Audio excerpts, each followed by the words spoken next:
Bonjour Daniel Reffetz, merci d'être venu. Merci Cathy de m'avoir invité. Avec plaisir. Donc vous travaillez chez AMI, une association bien connue des francophones, puisque AMI ça veut dire Alia Meilleure Intégration. C'est ça ? Voilà. Oui. Ok. Donc aujourd'hui on va dans le cadre des dossiers Qualita parler de votre travail en matière d'emploi auprès des OLIM de France.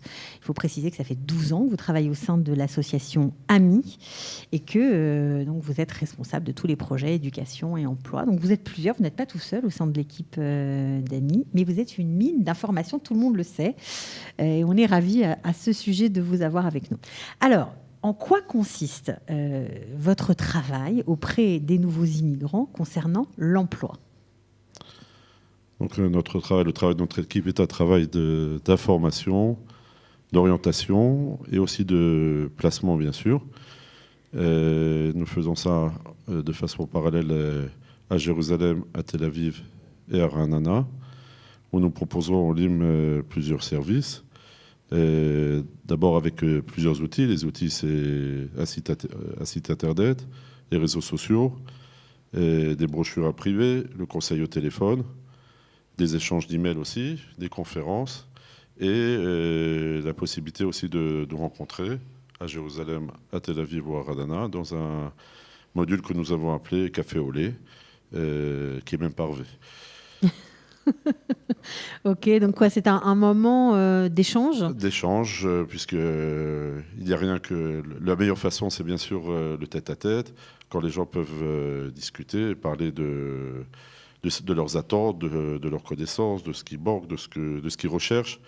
Ça permet de développer le sujet et de mieux cibler pour donner de meilleurs conseils. Il s'avère que les gens ne savent pas toujours les secteurs qui recrutent. En parlant, on peut donner des idées en fonction de leur profil.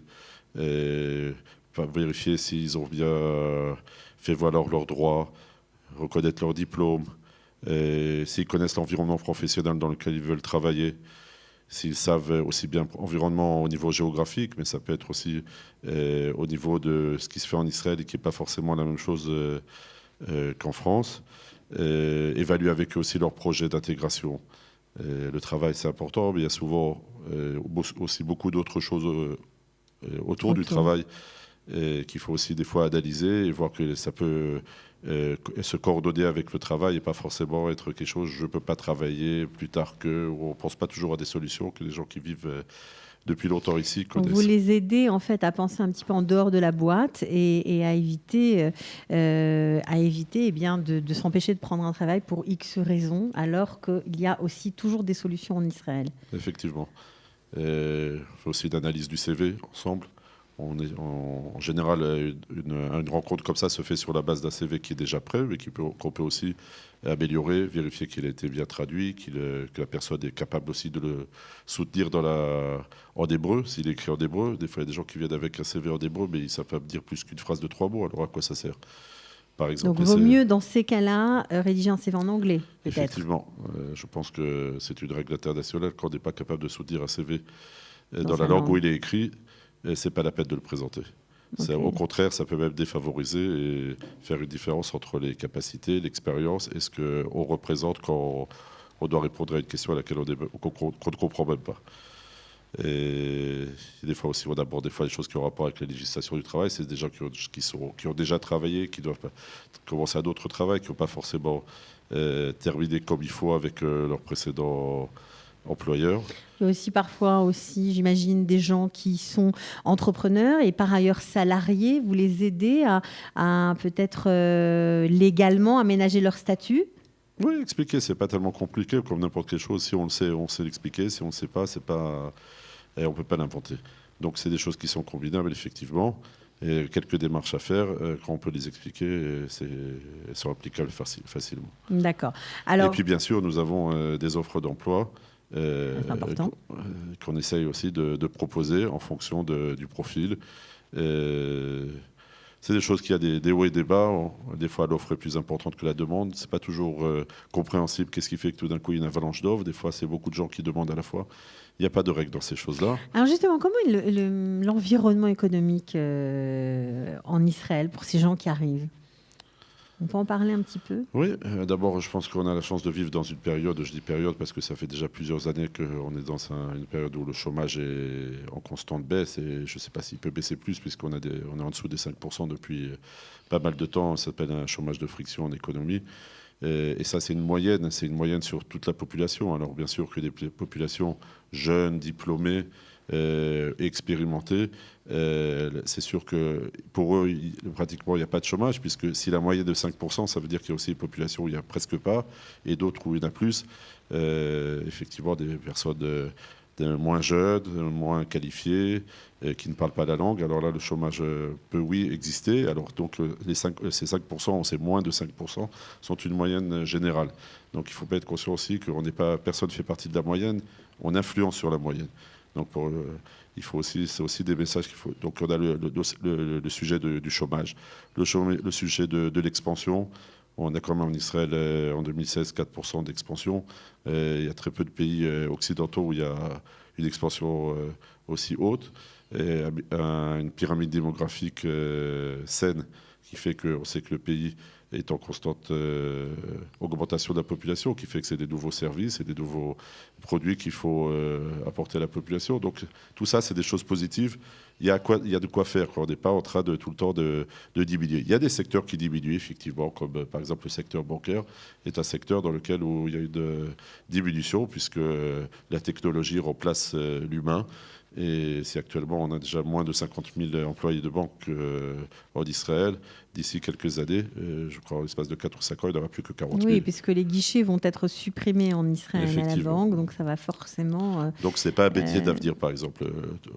Ça dépend encore une fois. Pour certains, oui, parce qu'ils sont à certains niveaux. Mais au niveau de la base, je pense que c'est un métier où... Pas forcément où on peut rentrer aujourd'hui en 2017 pour faire carrière 40 ans à la banque, comme certains qui terminent 40 ans de carrière à la banque aujourd'hui. Alors justement, on sait qu'il y a 20 000 Olim environ qui sont arrivés depuis 3 ans. Est-ce que cet afflux de francophones a créé une nouvelle demande de services qui n'existaient pas, et donc forcément a lancé de nouvelles offres d'emploi et de nouveaux métiers, voilà, en Israël? Est-ce que vous avez vous avez fait ce constat? Je ne le formulerai pas comme ça. Je pense qu'il y a d'abord certains qui ont vu des opportunités dans le fait qu'il y avait une population francophone avec un bon français qui est en Israël, et qui ont développé les services à distance d'Israël pour la France, ce qu'on appelle les call centers.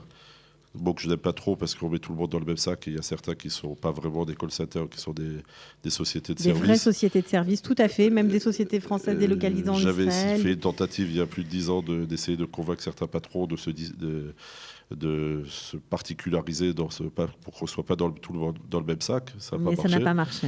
Et alors, mais d'un autre côté, ce qui est plus important, c'est que ce domaine, oui, marche. Et je pense qu'il apporte d'un côté, il apporte une vraie solution à beaucoup de monde. D'un autre côté, je ne pense pas que c'est la meilleure des solutions pour ceux qui sont prêts à faire l'effort d'apprendre la langue et de s'intégrer. C'est le nouveau débat. Faut-il s'intégrer et travailler en français, ou alors s'intégrer et laisser tomber le travail en français, travailler en hébreu exclusivement? C'est un débat qui agite les milieux de l'Alia, on va dire. Mais bon. Oui, mais encore une fois, ça dépend du profil. C'est plus intéressant et important, s'intégrer tout simplement, peu importe. À mon avis, il n'y a pas une seule réponse à cette question. Ça dépend du profil. Pour certaines populations, c'est évident qu'ils n'ont pas le choix. Pour les populations, en général, je pense que le paramètre, c'est l'âge. Pour les gens qui ont moins de 35 ans et qui sont capables d'apprendre l'hébreu et qui peuvent le faire relativement rapidement, et en général qui peuvent se permettre aussi au niveau financièrement de s'investir dans un bon apprentissage de l'hébreu, je pense que vu la carrière professionnelle qu'ils ont encore devant eux, ça vaut la peine. Pour des gens qui arrivent plus tard, c'est une solution qui existe. Ça ne veut pas dire que toutes les personnes qui arrivent après 35-40 ans rentrent dans cette solution, mais souvent la réalité fait qu'il faut aussi accepter ça Et bon, il faut être reconnaissant que ça fonctionne. Ce système fonctionne, je pense, à mon avis, depuis les premiers ont commencé en 2002, 2003, donc on parle déjà de 15 ans. On ne sait pas ce que l'avenir nous réserve. Il y a toujours un point d'interrogation. Qu'est-ce qui se passerait au cas où toutes ces personnes qui travaillent, on parle en milliers de francophones qui travaillent dans ces centres, si jamais ça s'arrêtait, ça s'effondrait pour des raisons X, Y ou Z qu'on ne va peut-être pas développer maintenant. Ok, alors justement, ces francophones trouvent ces solutions de travailler dans des call centers, peut-être parce qu'ils ont des difficultés particulières. Est-ce que vous pouvez un peu nous décrire les problèmes qu'ils rencontrent ? Oui, on peut parler de certaines faiblesses qui sont, auxquelles on peut remédier. Il y a toujours des solutions, surtout en Israël. Bien sûr. Pour certains, les solutions sont plus fortes qu'eux et n'ont pas peut-être l'énergie nécessaire, la volonté. Bien que certaines choses on peut et nous recommandons toujours de s'y prendre à l'avance et d'améliorer. Si on parle, il y a quelques points qui sont le tronc commun de quel que soit le profil du Olé. C'est le niveau d'hébreu qu'il faut améliorer. Et ça, encore une fois, il y a aujourd'hui des dizaines de classes d'Ulpan qui existent en France, qui sont mises en place par l'Organisation sioniste mondiale. Donc il n'y a aucune raison, c'est pas forcément parce qu'on n'habite pas dans un endroit où il y a de l'hébreu. Il y a de l'hébreu, j'ai vu la liste hier des endroits, c'est impressionnant. Dans des villes où on se demande qui c'est qui va apprendre l'hébreu. Donc ça c'est pour ceux qui sont en France, mais quand on arrive en Israël... Oui, mais c'est déjà ceux qui sont en France. C'est quelque chose auquel on aurait pu peut-être se préparer et mieux se préparer. De ne pas dire je apprendrai l'hébreu en Israël. Bien sûr qu'on l'apprendra et on l'améliore, et on l'améliore toujours dans sa vie. Mais c'est pas si on peut se préparer. Donc c'est le premier point. Le deuxième point, c'est développer les réseaux. La société israélienne fonctionne énormément avec les réseaux. Je dis toujours que quelqu'un qui arrive, on va prendre l'exemple, à 35 ans, il a déjà 20 ans de retard sur le réseau. Parce que si on fait une analyse comment fonctionne la jeune génération, les réseaux, ça commence à se créer au lycée. C'est à l'étape suivante quand on fait quelque chose avant l'armée. Après, c'est à l'armée. À l'armée, on n'est pas pendant 3 ans en général pas dans la même unité ou dans les mêmes fonctions. Donc on développe ces réseaux. Après, on va faire quelque chose avant d'étudier. On va étudier. Et puis, donc tout ça, c'est exponentiel. Et en général, les jeunes ne sont pas seuls. Ils ont des frères, des sœurs, des cousins, des cousines. Et rajouter là-dessus Facebook et les réseaux sociaux. Donc tout le monde connaît tout le monde. Dès qu'on demande quelque chose, il y a toujours quelqu'un qui peut aider, donner un tuyau, donner un bon conseil. Donc ne pas hésiter à utiliser ces réseaux sociaux à bon escient. Bien sûr, pour demander conseil et développer. Et c'est aussi dans la mentalité israélienne qui est plus proche peut-être de l'américaine, où on partage beaucoup. Par contre, la française, ce que je me rappelle pour avoir grandi à Paris, pose pas trop de questions aux autres, comme ça ils t'en poseront pas. Ça a changé quand même. Alors ça a peut-être changé. Mais enfin, il y a quand même... ça reste. Il y a un socle conservateur, on est assez renfermé. On n'ose pas parler aux voisins, parce qu'en général, en France, c'est des voisins goyim. Ici, on peut être accosté dans un ascenseur au sens positif, bien sûr, de la chose, qu'on pose une question, qu'est-ce que tu fais, d'où tu es, tout ce que tu veux. Ça. Si on répond de façon franche aux questions, on va peut-être se faire aider. Si on fait la bide et qu'on dit, on fait la tête et on dit qu'est-ce que ça peut te faire ou de ça, qu'est-ce qu'il me veut, et on a perdu peut-être un bout de piste. Et toutes ces bouts de piste seront exploités et rien ne tombe dans l'oreille d'un sourd. Donc on dit à quelqu'un qu'on est au Khadash, qu'on est de tel et tel corps de métier. Les Israéliens sont très avenants, ils sont très compréhensifs. Oui, puisque, encore une fois, un Olé Khadash, ce n'est pas une bête rare. Il faut savoir que la majorité de la population, si elle n'est pas elle-même Olé Khadash, c'était les parents. Ce n'était pas les parents, c'était les grands-parents. On ne va pas aller plus loin. Mais donc on sait ce que c'est Olé Khadash. On connaît les difficultés. On sait qu'il y a besoin d'être soutenu, d'être accompagné, d'être aidé. Donc c'est quelque chose que si on en fait part, il peut y avoir des solutions ou des bonnes solutions. Encore une fois, je connais quelqu'un et tout ça c'est exploité. Donc c'est quelque chose qu'en général les Olim Khadashim ont du mal, je parle des francophones, ont du mal à exploiter et à mettre à profit. Et il faut aussi, si on met à profit, on peut après aussi aller vers une meilleure connaissance de l'environnement, des zones industrielles, des zones commerciales. Savoir, on peut vivre dans une ville sans se rendre compte qu'à la périphérie de la ville, il y a des zones où peut-être il y a des possibilités de travailler ou des sociétés ou connaître déjà son environnement géographique, c'est aussi important. Très important. Ok. Et encore la dernière faiblesse que j'avais étudiée aussi, c'est qu'il y a besoin de solutions rapides. On ne peut pas dire être là en train d'attendre ou en train de... Ça va venir, tout ça, et passer des mois et des mois, et que ça s'accumule en années. Il faut se nourrir, il faut se loger, s'occuper des enfants. Donc ces 4 points que je résume, l'hébreu, le networking, la connaissance de l'environnement, et aussi qu'on ne peut pas se permettre de traîner, c'est en général le tronc commun de, à mon avis, plus de 90% des hauts livres. Donc il y a des choses auxquelles on peut se préparer avant. L'hébreu, par exemple. L'hébreu, le networking aussi, c'est des choses qu'on peut développer aujourd'hui, encore une fois, grâce à Internet. Et il y a plein de solutions. Il y a nombreux sites qui parlent d'Alia en plus, où on peut déjà poser des questions.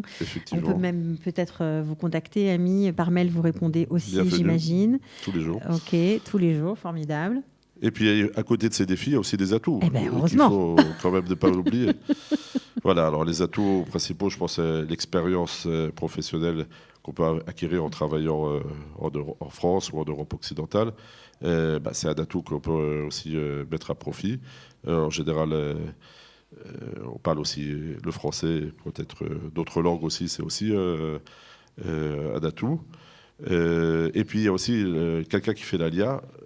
Il est prêt à surmonter un défi aussi. C'est courageux. Quelqu'un qui, au milieu de sa vie, dit « je change, j'arrête là, je pourrais continuer ». Tout à zéro. Alors ça montre aussi une certaine énergie, une certaine force et tout ça. Donc ça doit être aussi perçu comme quelque chose de positif qu'on doit mettre aussi transposé dans le domaine du travail et dire j'ai eu le courage de faire ça et ça doit être perçu par les interlocuteurs israéliens comme c'est généralement le cas. Oui. Mais c'est aussi peut-être quelque chose qu'on peut valoriser. Que voilà, dire c'est pas je suis pas venu, j'ai pas fait mon alia parce que j'avais pas de travail, j'avais pas de j'étais en détresse en France. J'étais un produit fini et je sais me déconstruire pour revenir me reconstruire, m'intégrer. C'est quand même une preuve de courage et de volonté, de capacité d'aborder un nouveau défi. Donc ça témoigne sur la personnalité du candidat à l'emploi aussi. Ouais. Alors, on a parlé des atouts, des difficultés. J'aimerais revenir sur le fait que vous avez reçu, je crois, plus de 200 candidats sur l'année 2016, on va dire. Vous leur avez tous trouvé du travail ? Non. Ça serait... on ne peut pas trop en demander. Aidés, mais on a souvent, je pense qu'on a débloqué des choses, donné des pistes, donné des idées, permis de réfléchir différemment, de se repositionner. Encore une fois, vous les avez aidés sur la différence de mentalité entre la mentalité francophone dans le monde du travail et la mentalité israélienne qui est complètement différente. Oui, il y a des différences majeures. En général, l'Israélien est un travailleur, l'Israélien est quelqu'un qui prend des initiatives, l'Israélien un fonceur, disons, on va dire, quelqu'un qui n'a pas peur de bousculer les choses. Beaucoup de hauts livres m'ont avoué aussi qu'ils font aujourd'hui des choses qu'ils ne pensaient pas qu'ils feraient en Israël. Et que peut-être qu'en France, on leur aurait pas donné leur chance pour... c'est très ça, juste ce que vous dites. C'est très carré, d'après ce que j'entends. En France, on est très carré. Donc, si on a 10 critères pour un recrutement, s'il n'y en a pas 9 sur 10, on rentre pas et on ne fera même pas d'entretien. Tandis qu'en Israël, peut-être que s'il n'y en a que 4 ou 5, ça marchera. Et après, on verra, on considérera ce que les autres atouts qui n'étaient pas forcément répertoriés dans la demande comme des atouts, comme une richesse qu'on peut aussi apporter, quelque chose auquel on n'avait pas forcément pensé. Donc il y a vraiment, ça c'est quelque chose qui est revenu assez souvent dans quand j'ai eu l'occasion dans les rencontres a posteriori, disons, une fois que les gens avaient trouvé, je fais quelque chose, j'aurais jamais pensé que j'aurais fait ça. Et souvent, il y a même des gens, alors ça on ne le dit pas assez, mais c'est l'occasion de dire que la carrière qu'ils ont menée en Israël a été sûrement plus intéressante et le job a été de meilleure qualité que s'ils étaient restés en France. Bien sûr, ça on ne le dit pas, mais il faut le dire, ça existe, c'est une réalité. Ça existe. Pas dans quelle est la proportion. Il y en a d'autres qui vous diront, qui mettront l'accent, qu'ils ont fait beaucoup de concessions et c'est un peu, c'est la vie. Ça marche dans les deux sens. On ne peut pas dire qu'il y a une seule façon, mais je pense qu'il y a quand même le fait que l'environnement, je reviens là-dessus, qu'il y a un environnement d'expansion, de très peu de chômage. Tout ça, ça veut dire qu'en fait, je dis, sans vouloir blesser personne, que quelqu'un qui travaille pour l'Israël, c'est en général parce qu'il ne veut pas travailler. Parce qu'en faisant des concessions, c'est peut-être un peu dur ce que je dis pour ceux qui sont dans ce cas, mais il y a des possibilités. Alors ça ne correspond peut-être pas au rêve ou à ce qu'on s'imaginait ou à ce qu'on pensait comme son métier ou sa vocation. Mais il y a moyen de travailler et de faire des choses intéressantes. Il y a des possibilités de travailler en Israël. Et encore une fois, c'est les chiffres qui le disent. Il y a actuellement près de 200 000 postes à pourvoir en Israël. Il y a de quoi faire. Donc, c'est sûr. Peut-être me reprendre, il me semble, excusez-moi, c'est 100 000 postes à pourvoir. 100 000 100 000 postes à pourvoir. D'accord, mais c'est déjà énorme. Sur une population de 3,5 millions de salariés, oui, c'est pas mal. Ok. Écoutez, Daniel Reffet, c'était très intéressant. Merci beaucoup d'être venu pour nous parler de l'emploi et de votre travail au sein d'AMI. On se retrouve pour une prochaine émission. On parlera peut-être des retraités. Qu'est-ce que vous en pensez ? Pourquoi pas ? Ok, merci beaucoup. À bientôt. Au revoir.